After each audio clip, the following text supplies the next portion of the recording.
Hi everyone. All right, we've got a blank DAW. We're ready to get started. This track's going to be called Do Not Discard.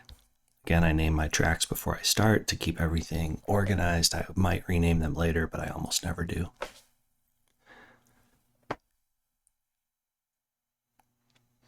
Okay, let's go up in here and set our DAW up. First thing I'm going to do is put a safety limiter on the 2-bus. And this is just simply an ozone with minus 0.1 peak. I run similarly on each track, a neutron with a safety limiter as well. Nothing else on it. The reason I like to use neutron and ozone is because later in the project I may want to use tonal balance control, and so that's convenient. So typically I would kick off a new tune with keys, but I'm going to run something a little slower today. So we're going to create a pad. I'm going to drop the tempo down to about 90. You know what? Let's have some fun and do 92 just to mix things up. Live large. I'm going to start with a really great synth by discoDSP that I like called Discovery Pro. This, as far as I know, is an emulation of a Nord keyboard, but I'm not sure exactly which one. And I don't know that it matters. So here's my default patch, which is just a saw wave. And I know that's super loud, so you might want to turn down a little bit.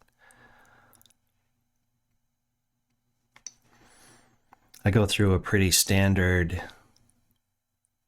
amplitude filter envelope tweaking stage as I'm getting my sound, so let's go ahead and do that. So we want a pad, so I'm going to adjust attack and release first. Now on Amplitude, I probably won't do too much detailed adjustment. Amplitude envelopes are a brush stroke. They're a broad shape of the sound. You'll see what I mean as I go forward. So let's start working on that.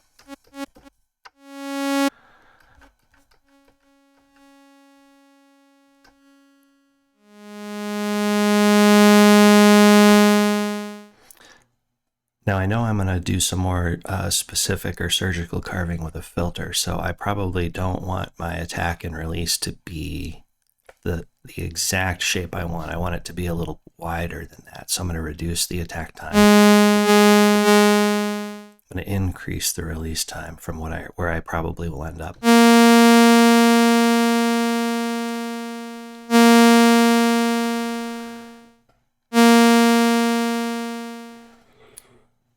And unless the amplitude envelope is really part of my sound carve, I am not going to use an exponential curve.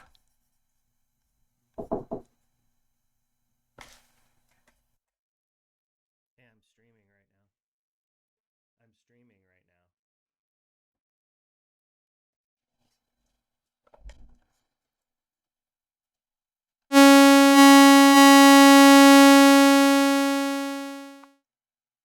All right, I think that'll work. So let's start setting up our filter. We'll do the same thing, but on the filter envelope, we're going to have a little more precision. So we are going to tune the decay and sustain, but for now, let's attune the attack and release.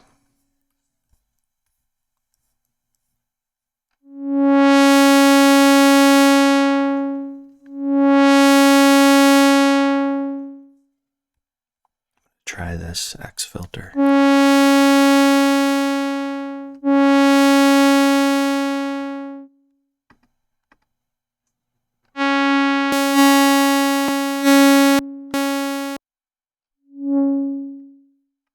I think I'll stick with the low pass 12. Maybe we'll do some comparison later. Be a little slower.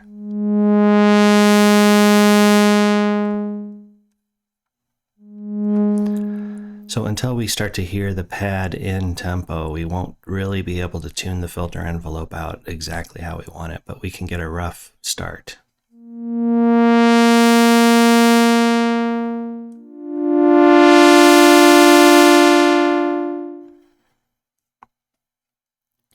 Okay, we can use that for a start. Now I want to do a classic ADSR shape so that there's constant movement even when we're sitting on the notes. So I'm going to tune the decay next. I'm going to drop sustain all the way down.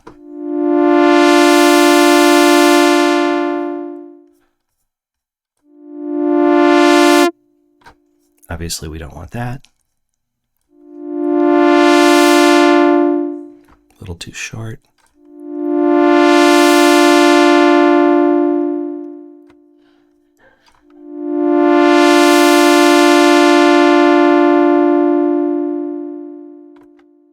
That's nice. So let's find a level to sit that at.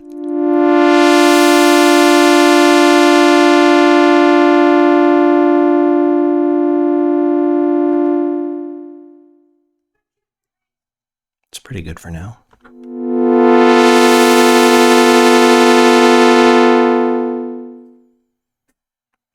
A little aggressive. We're also pegging the, we're clipping the channel. Well, we're not clipping it, we're pegging the limiter.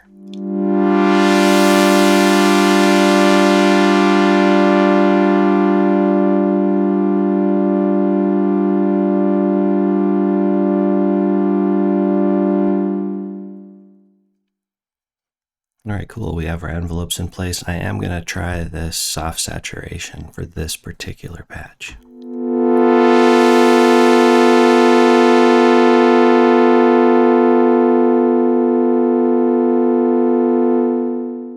So I like that.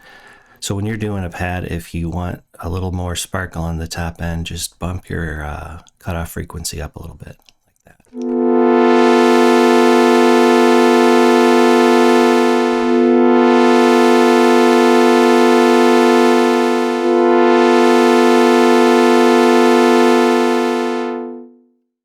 And it'll start from a higher point in the frequency spectrum. I'm going to leave it dark for now.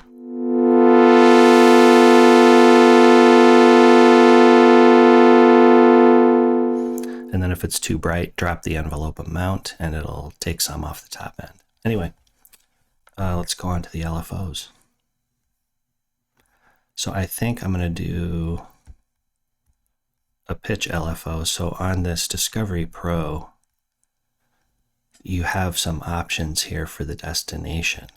You can click through the buttons like this, or you can just set the individual buttons. So I want to pitch LFO on oscillators 1 and 2, so the whole sound. I'm going to do a very subtle vibrato.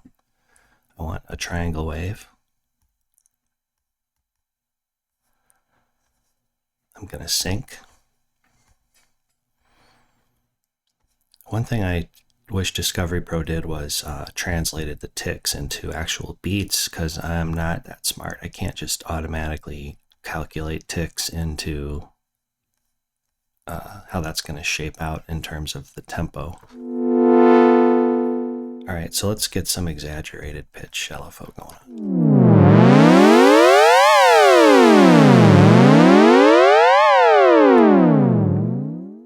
Pretty cool, huh?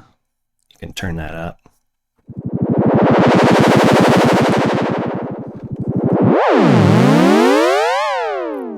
Now, obviously, we don't want that, so we're creating a vibrato.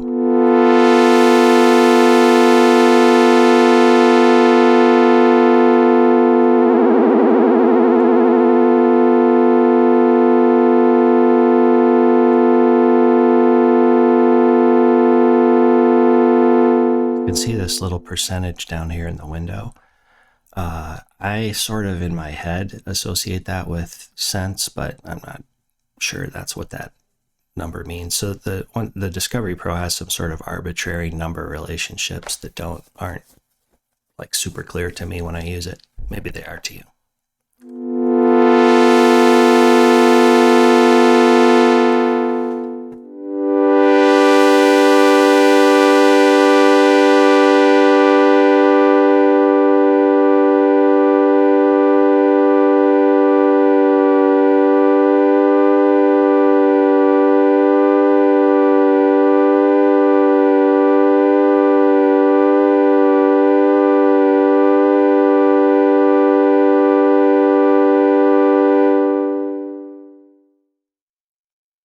All right, so our pitch LFO is pretty good.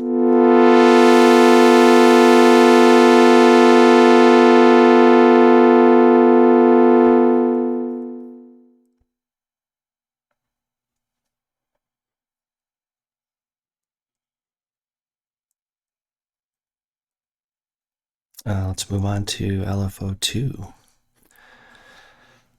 LFO2 can also be the arpeggiator. We're going to use it as an LFO, and I'm going to leave it on the filter.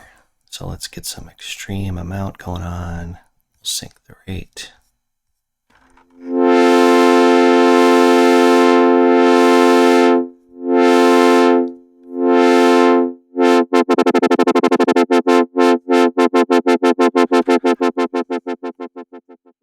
So with a pad, I probably want some kind of slow thing. Now, you don't have as much choice with the waveform here. I think it's a triangle by default.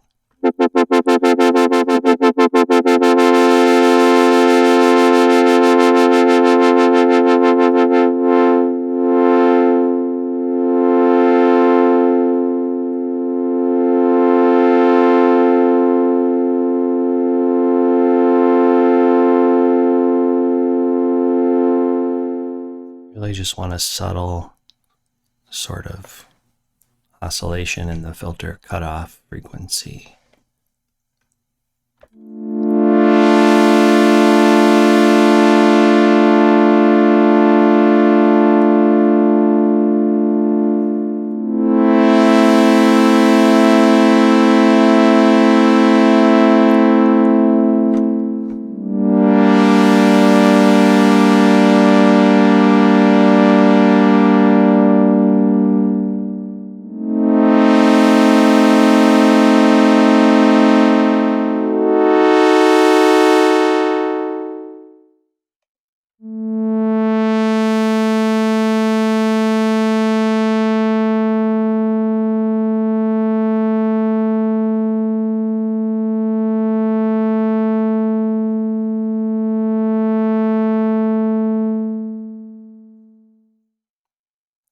All right, not bad. So we've gone through our amp, filter, 2 LFOs. Let's work on our waveform a little bit.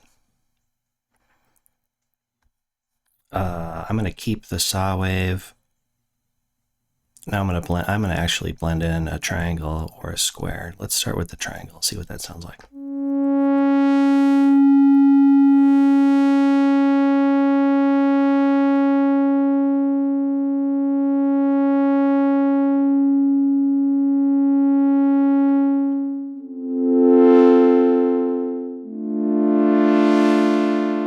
It's very subdued.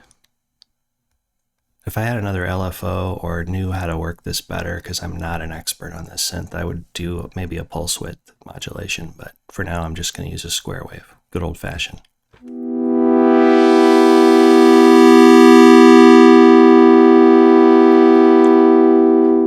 Square waves will dominate over a saw wave, all things being equal.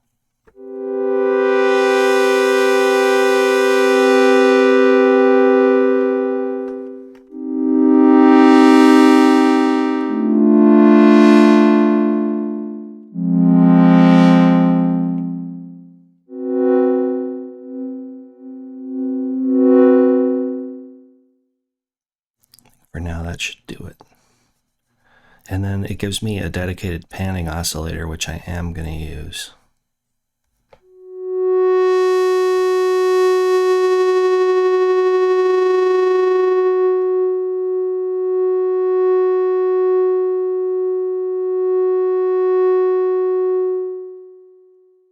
Nice, right?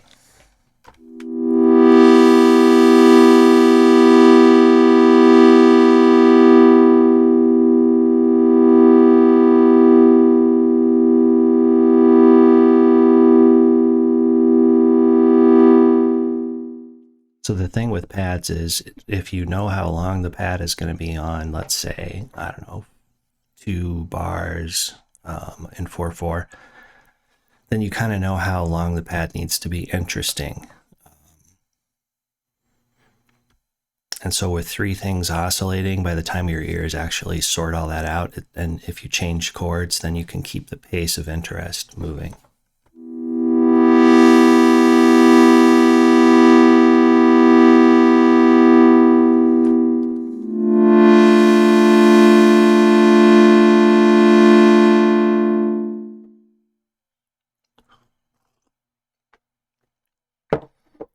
we're not done yet. The true magic in the Discovery Pro synth, and subsequently or originally from the Nord, is this little button right here is the magic. Ready?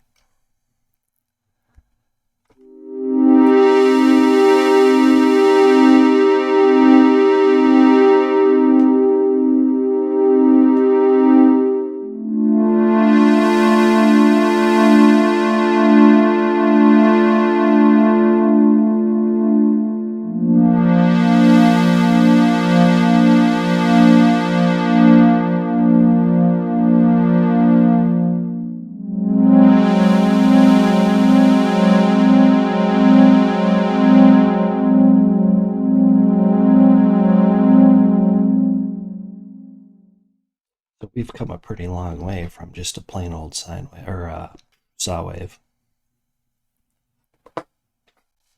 Now we've got ourselves a pretty nice pad. There's probably some more things I could do with this synth. Oh, yeah, for example, you can add waves, samples into the mix. I'm not going to do that in this case, but I have experimented with this, particularly if you're working on a lead or a bass or a key sound where you've got an attack on the front. There's some really great samples in here to add an attack. So let's call this patch done. Start working on the channel strip, and then we'll do some composition.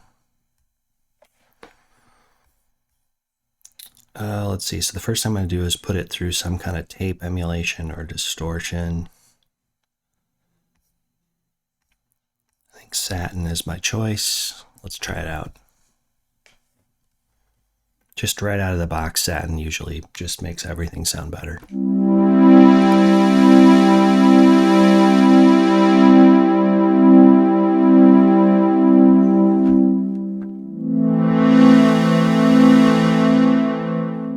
So I'm going to turn makeup off. That's just a personal preference. I want to do it manually. I'm going to drop the output down a little bit until I find how much distortion I want in the sound.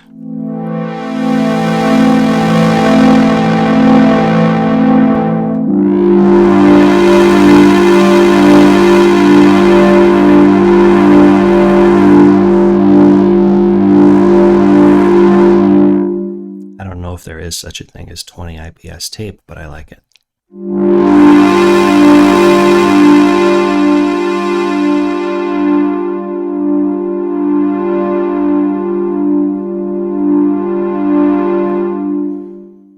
So what's nice about the panning oscillation is that it's pushing the sound up in amplitude on each channel in sequence, and so it's going to distort also as the panning oscillator takes effect.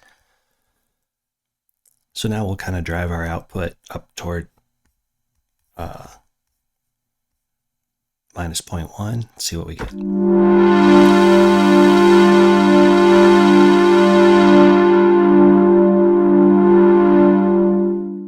It's a lot of distortion for a pad. I'm going to back it off a little bit.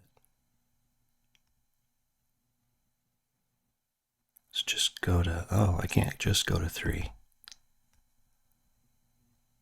There we go.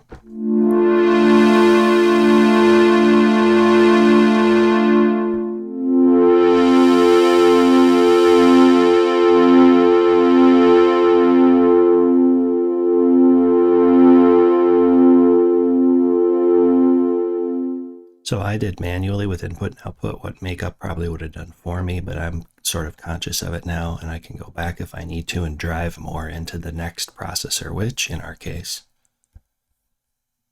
is going to be an EQ. And I just picked this up and I've been meaning to try it. So let's give this a try.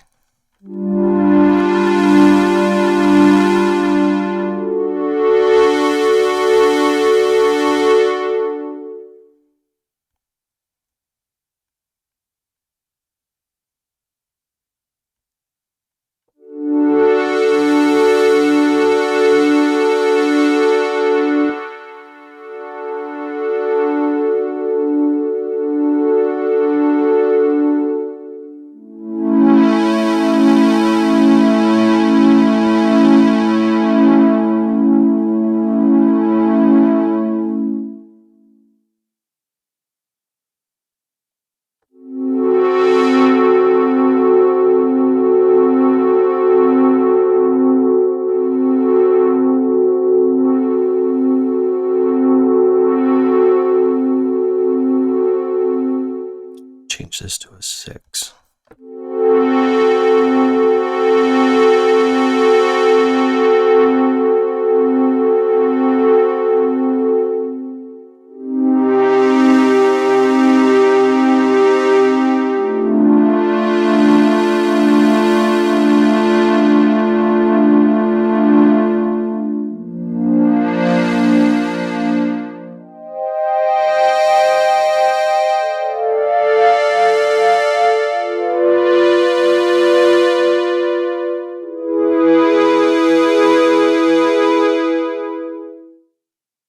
Oh, wait a minute.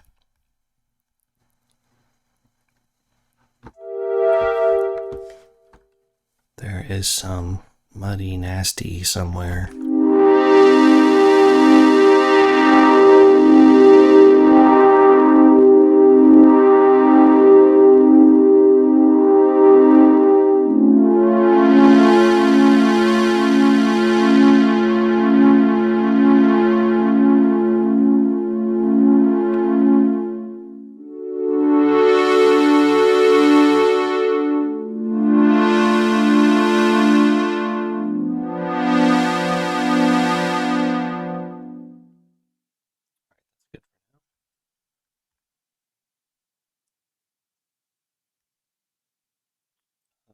Let's do a compressor.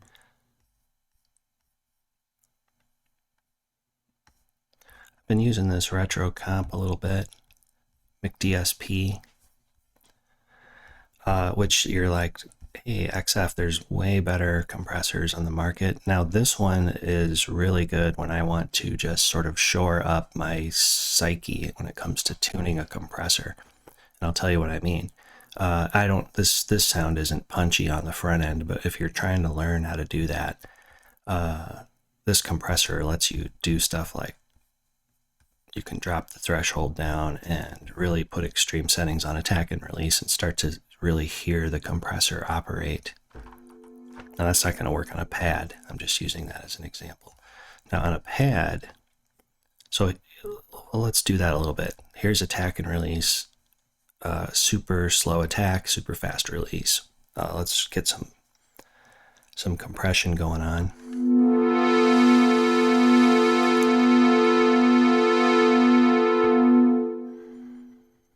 So my compressor is kicking in a little bit later, but it's still fast enough where you're not going to notice it on this sound unless it's more punchy and percussive.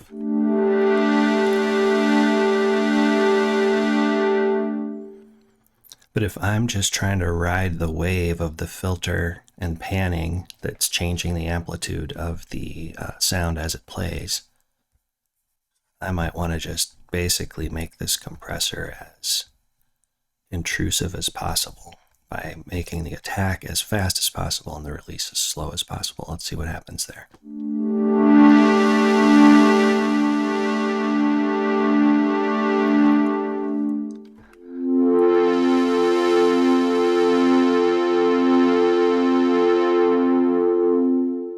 So what I really want to do here is adjust the release time so that the compressor can ride the wave as the sound oscillates.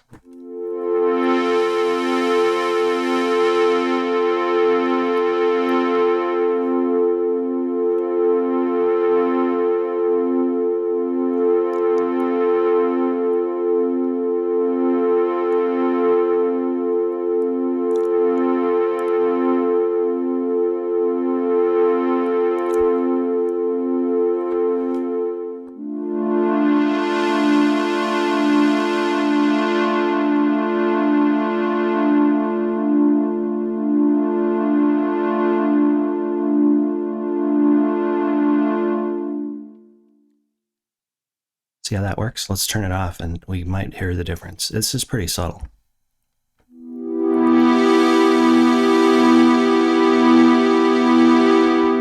Sorry, I need to gain match or it won't be a fair comparison.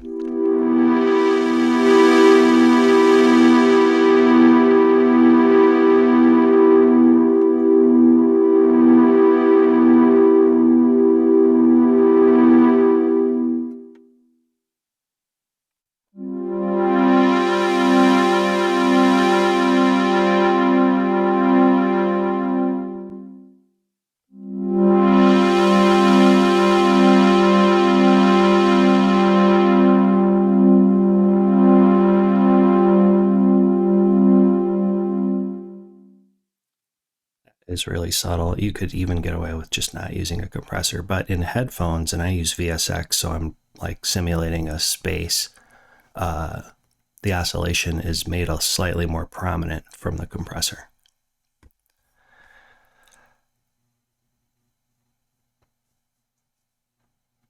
Alrighty. I am not going to use a delay or any other modulation on this sound, I don't think.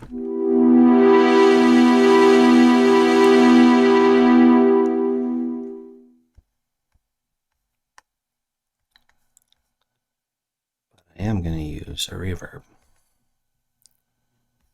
I think for this, I'm going to use some Liquid Sonics. Cinematic Rooms. Liquid Sonics just bought a company, I think, and released a couple other reverbs I need to try. Let's see, wet dry is all the way up, and we're going to start feeding some signal. Let's just feed a ton of signal and see what happens. We're going to peg the master bus for sure.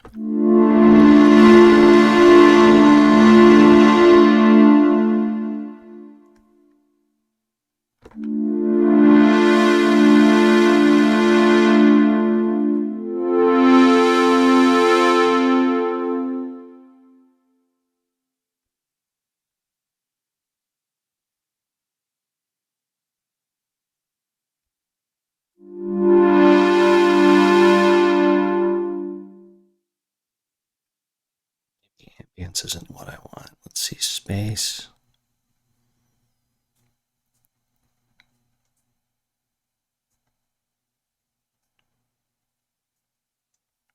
Let's try this cave echo.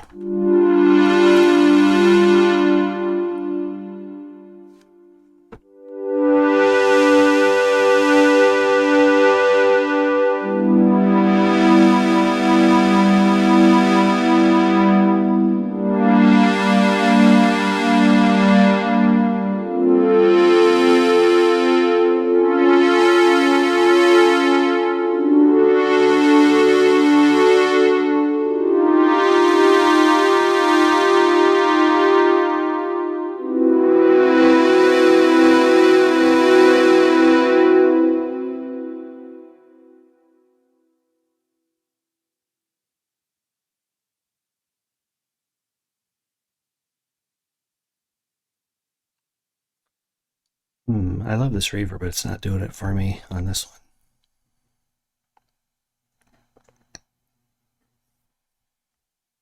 Let's try Crystalline. I haven't used this too much, but it sounds really good. I'm gonna put, so if you use this on Ascend, you need to bump the wet up. There we go.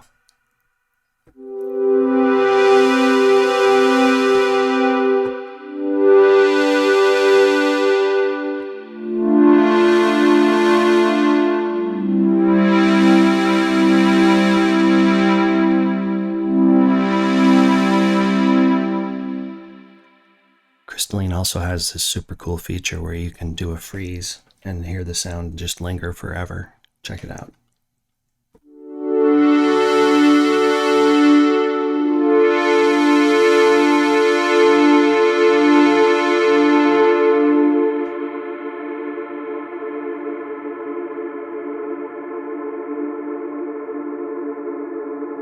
Then you can do some adjustments.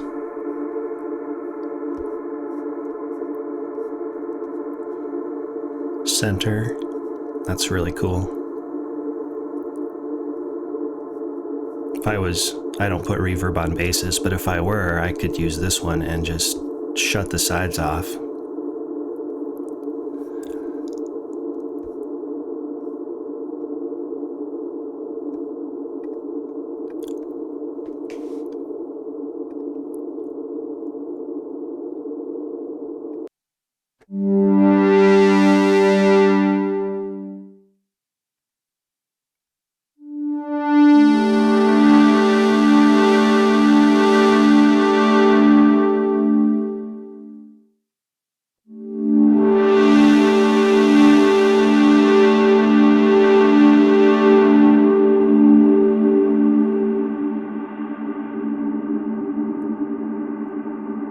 That's nice.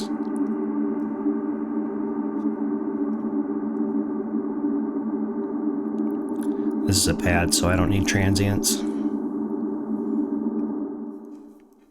Very cool reverb.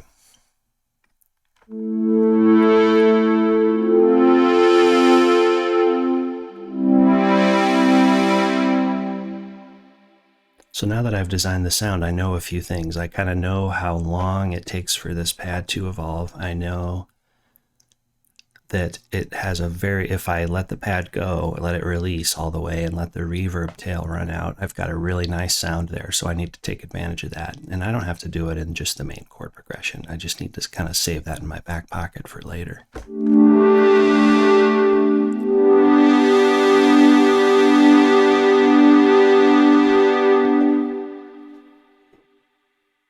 Nice. So let's stop blinking around and actually write something.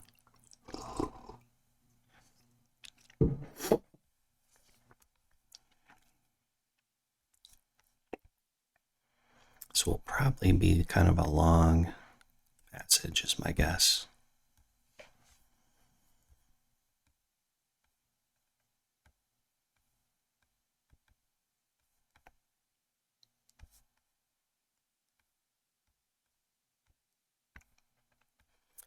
So when I start a new project, I usually have to set up the editor settings that I want. Go ahead and set this for a whole note.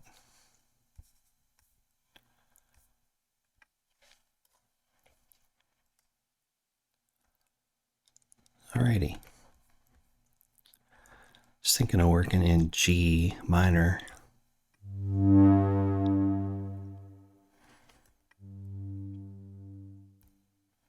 And I'm going to try and do 5 voice, but we'll see what happens.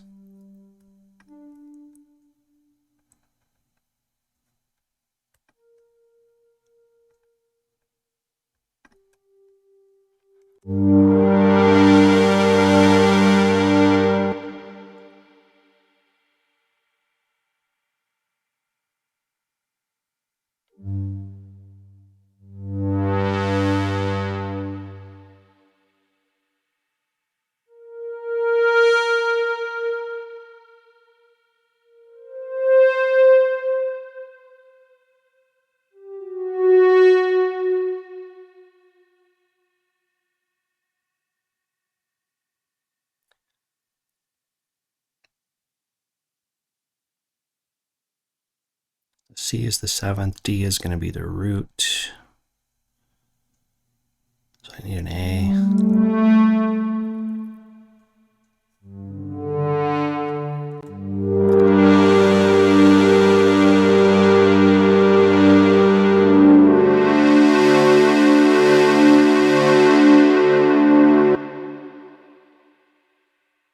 It's awfully classical sounding.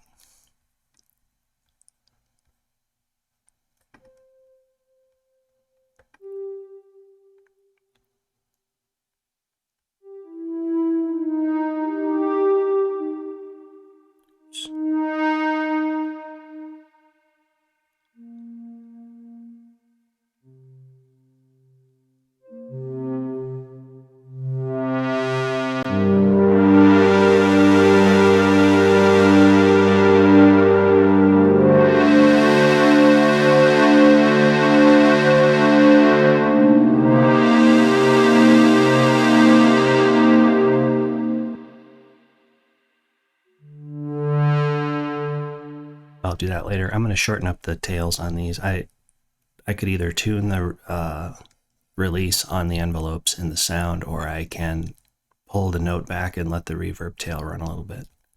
We'll see which one sounds better later after we get through a chord change.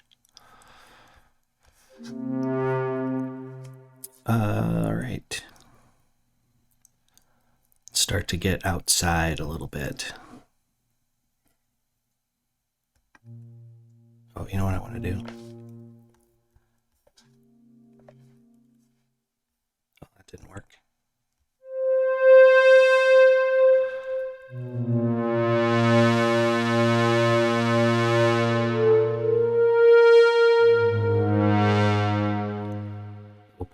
parallelism.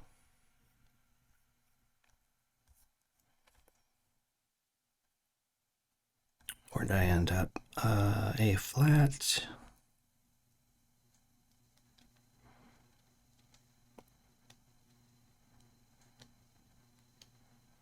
A flat minor 7.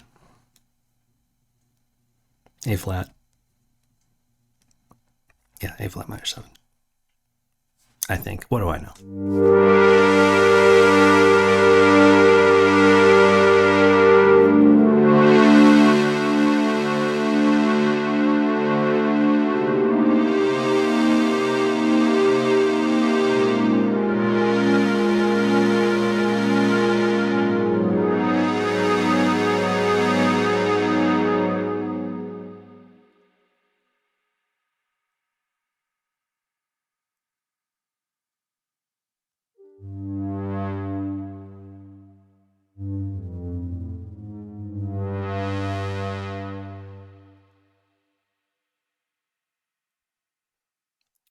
Yep, I just repeated the first chord.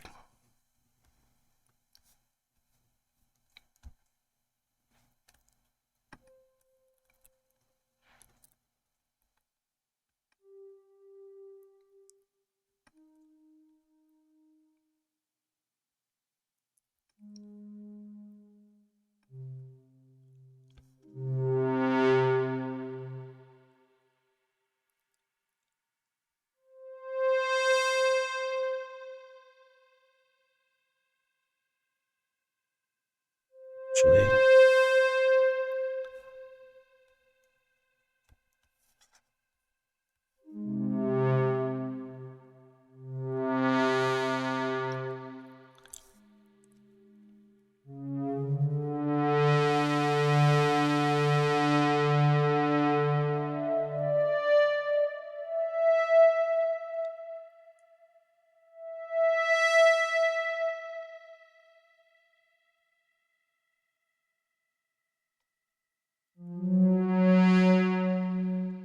I know it's a cop-out to use massive parallelism, but I want to hear what it sounds like.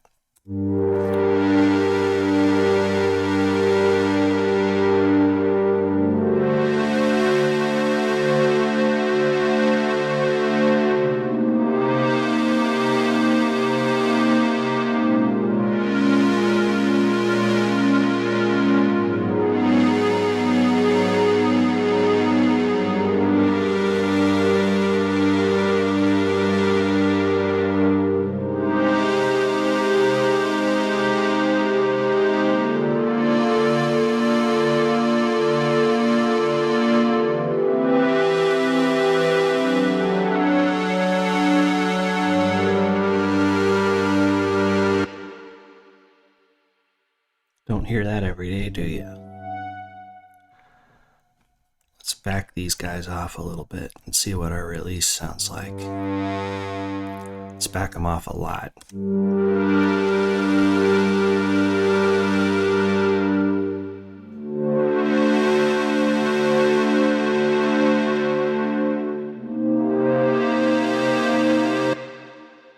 That's too much.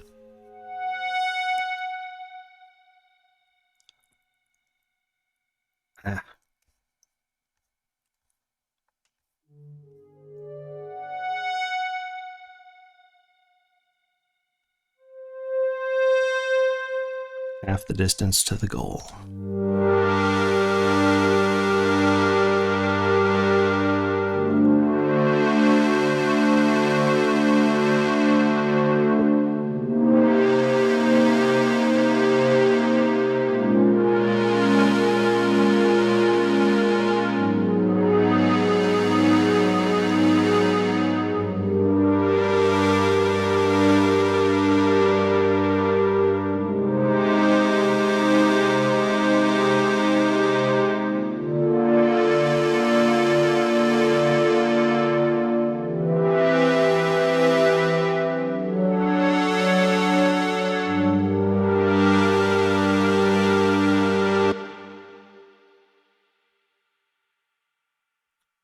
Try something.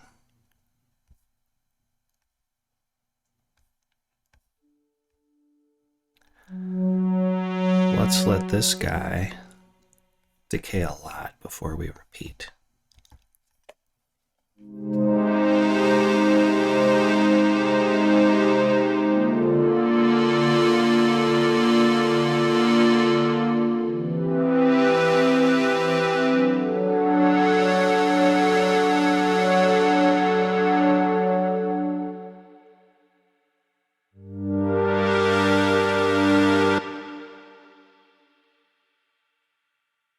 Almost like we need more.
I know what you're thinking. One, that pad sound is really aggressive, which is contradictory to maybe what a pad sound should be like. And my response to that is awesome. Number two, Tim, you're using, oh, I said my real name. Oh, well, you're using a lot of parallelism. That sounds kind of like heavy metal-ish or whatever. And I'm like, I don't know. Parallelism has its place, especially if you mix it with reasonably decent voice leading at the same time. It's worth experimenting. Again, this is all an experiment. This pad sound is an experiment. The composition is an experiment. That's what composition is an experiment. If I want to write a song that sounds exactly like the last one I wrote, then I can do that. In fact, I could write songs all day that sound exactly the same. This is a challenge because how do I turn this into something that is a fleshed out song, arrangement, track, idea, etc. And that's the fun part in composition for me. Let's do one more playthrough and call it a day.